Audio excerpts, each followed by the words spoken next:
प्यारे खुदावंद, हम जानते हैं कि ये कलाम जो आपने रूह के वसीले से लिखवाया है प्रभु जी, ये हम अपनी बुद्धि और ज्ञान से इसको नहीं समझ सकते, परंतु पिता परमेश्वर अपनी आत्मा को ले लिए पिता, आत्मा का अभिषेक दीजिए प्रभु, ताकि खुदावंद ये कलाम प्रभु जी हमारे जीवन का एक हिस्सा बने और पिता परमेश्वर हम सब के लिए प्रभु ये समय एक बड़ा आशीष का समय हो और हमें से हर एक जन खुदावंद आपकी प्रेजेंस को अपने मध्य में महसूस कर सके। प्रभु जी, हम पूरी खुदावंद इस समय को आपके केवल और केवल आपके नाम को आदर और महिमा मिले, विनती यीशु के नाम मांग लेते हैं, आमीन।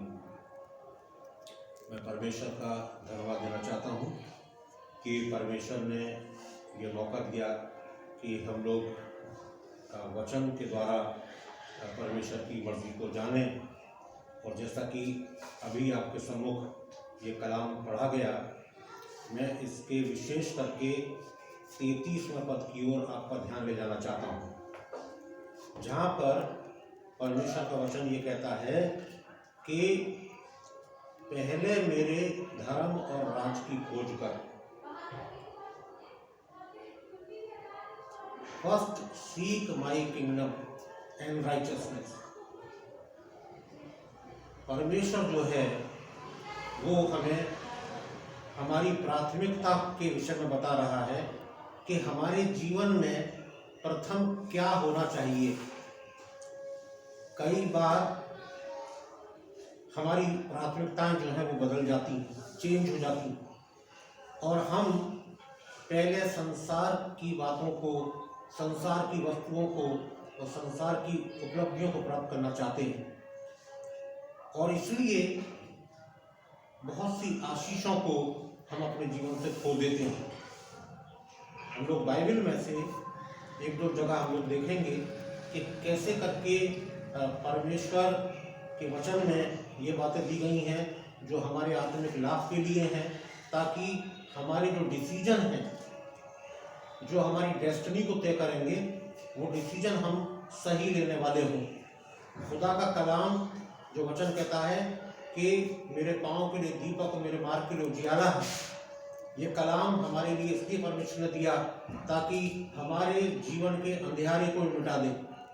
और हम जानते हैं कि इस वचन को हम अपनी न तो क्वालिफिकेशन से, न अपनी बुद्धि से, परंतु केवल परमेश्वर के अनुग्रह से इसको समझने पाते हैं।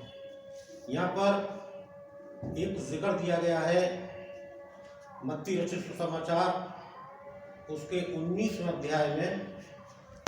वहाँ पर एक जवान के विषय में बाइबल बता रही है कि एक जवान लड़का है और वो एक सवाल लेकर के प्रभु यीशु के पास आता है, और उसका सवाल भी बहुत ही जेन्युइन है, बहुत सुंदर सवाल है, और वो बिल्कुल सही व्यक्ति के पास भी आता है, यीशु के पास। और आकर के उसने एक सवाल प्रभु यीशु से पूछा।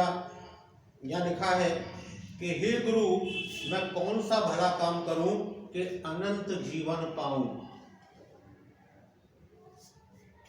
ये जवान है और परमेश्वर प्रभु यीशु के पास आता है और एक बहुत अहम सवाल, जिंदगी का महत्वपूर्ण सवाल लेकर के आता है कि ये कॉन्शियस इस बात के बारे में कि जिंदगी के बाद भी एक जिंदगी है, और इसलिए ये उस जीवन के दाता के पास आ गया कि ताकि उसके द्वारा ये इस बात को जान ले कि कैसे करके मैं इस अनंत जीवन को हासिल कर सकता हूँ।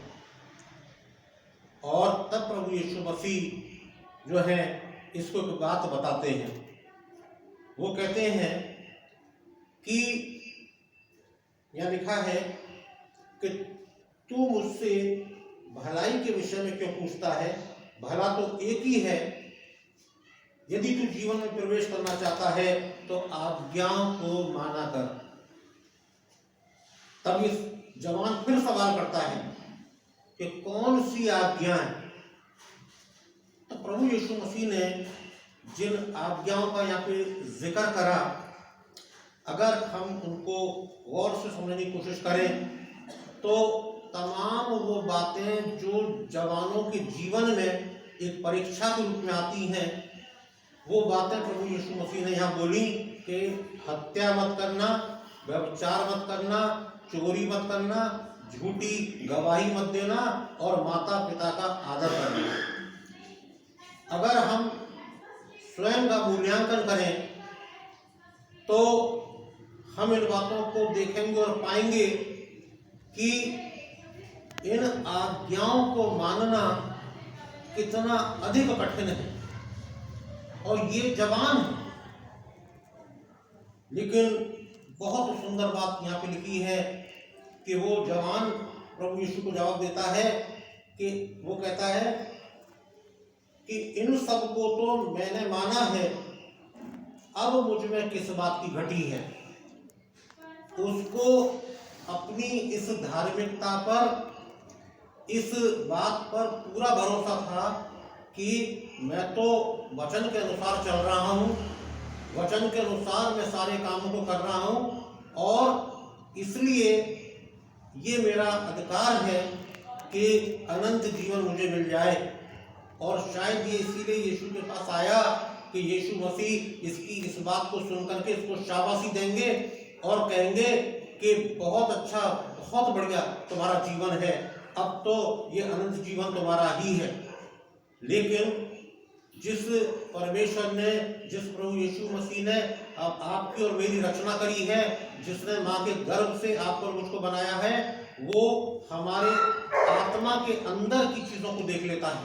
क्योंकि परमेश्वर कहता है कि हम तो बाहरी रंग रूप को देखते हैं, परंतु परमेश्वर हमारे मन को जांचने वाला परमेश्वर है।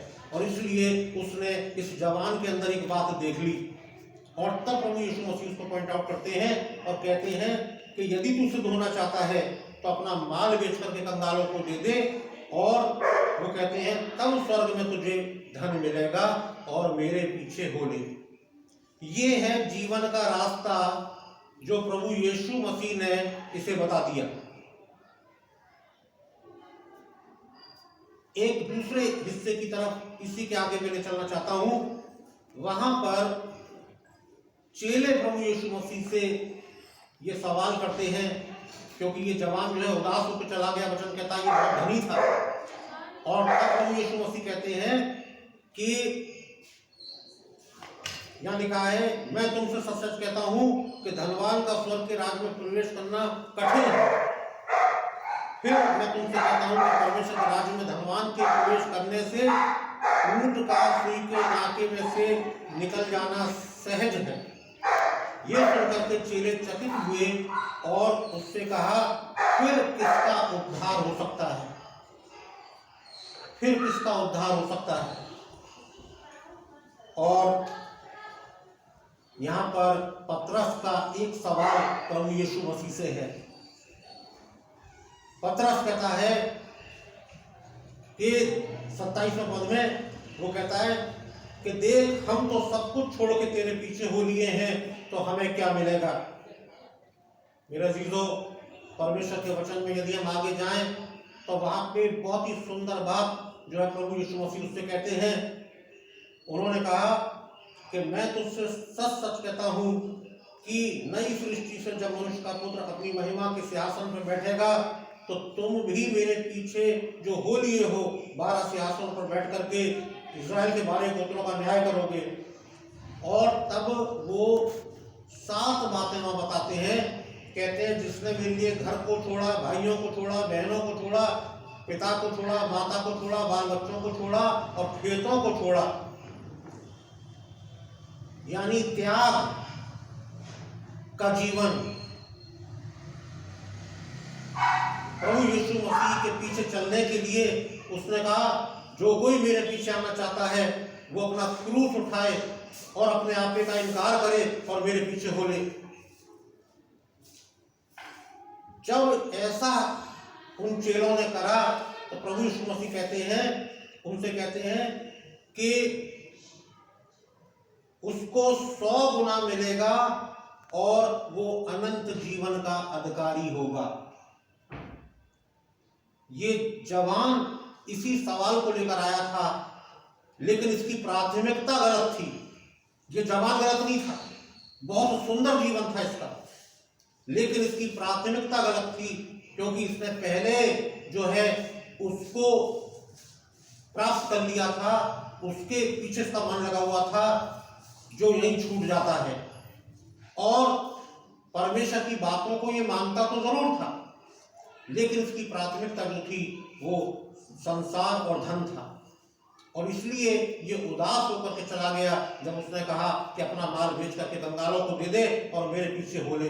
और अंत में बस केवल मैं एक एग्जाम्पल देकर के जो बाइबल से है, लूका रचित सुसमाचार उसका 19वां अध्याय, उसको भली भांति हम जानते हैं, जकई का जिक्र, कि जकई जो था, जो चुंगी लेने वाला, जो पापी था, जब यीशु के घर में आ जाते हैं तो वहां पे 8वें वचन में लिखा हुआ है कि देख मैं आधी संपत्ति कंगालों को देता हूं, और यदि किसी का अन्याय करके ले लिया है तो 4 गुना फेर देता हूं। नवा पद कहता है, प्रभु यीशु ने कहा आज इस घर में उद्धार आया है, क्योंकि ये भी अब्राहम की संतान है। मेरे अजीजों, ये गुनहगार था, ये आज्ञाओं को नहीं मानता था, इसकी मुलाकात प्रभु यीशु से नहीं हुई थी। ये देखने के लिए उसकी, जब वो बहुत ही मशहूर था, देखने के लिए गूगल पे चढ़ गया था, और प्रभु यीशु वहां पहुंच जाते हैं और उसको नीचे उतारते हैं। और हम जानते हैं कि जकई के घर में जब वो आते हैं, कोई प्रचार नहीं करते, लेकिन उनकी प्रेजेंस से जकई जो है अपने जीवन के अंदर की कमी को देख लेता है। उस जवान को कमी बताते हैं, वो निराश चला जाता है, जकई कमी देख लेता है और बिना कुछ कहे प्राथमिकता को चेंज कर देता है।